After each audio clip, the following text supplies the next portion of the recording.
महापुरामुळे सोलापूर जिल्ह्यातील मोहोळ तालुक्यातील अनेक कुटुंब उद्ध्वस्त झाली आहेत। या आपत्तीग्रस्तांना दिलासा देण्यासाठी इचलकरंजीतील भाजपकडून 23,424 किलो अन्नधान्य, जीवनावश्यक वस्तू आणि आवश्यक साहित्याचा ट्रक रवाना करण्यात आला।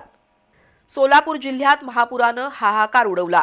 अशावेळी इचलकरंजीतील भाजपा जिल्हा ग्रामीण पूर्वच्या वतीने मोहोळ तालुक्यातील आपत्तीग्रस्तांना अन्नधान्य, जीवनावश्यक वस्तू आणि आवश्यक साहित्य देण्याचा निर्णय घेण्यात आला। त्यानुसार विविध संस्था आणि दानशूरांकडून जमा झालेले साखर, गहू, तांदूळ, आटा, खाऊचे पुडे असं 23,424 किलो अन्नधान्य तसंच पिण्याचं पाणी, 400 साड्या, 100 बेडशीट, लहान मुलांचे कपडे, वह्या, औषधं असं साहित्य मोहोळला रवाना करण्यात आलं। यावेळी भाजपचे संघटन मंत्री मकरंद देशपांडे, प्रदेश उपाध्यक्ष सुरेश हाळवणकर, माजी मंत्री प्रकाश आवाडे, आमदार राहुल आवाडे यांच्यासह प्रमुख पदाधिकारी, कार्यकर्ते उपस्थित होते। दरम्यान बोरपाडळेमधील डॉक्टर दीपक पाटील आयुर्वेदिक मेडिकल कॉलेजच्या वतीने प्रथम उपचारासाठी डॉक्टर आणि सहाय्यकांचं पथकही सोलापूर जिल्ह्यात पाठवण्यात आलं।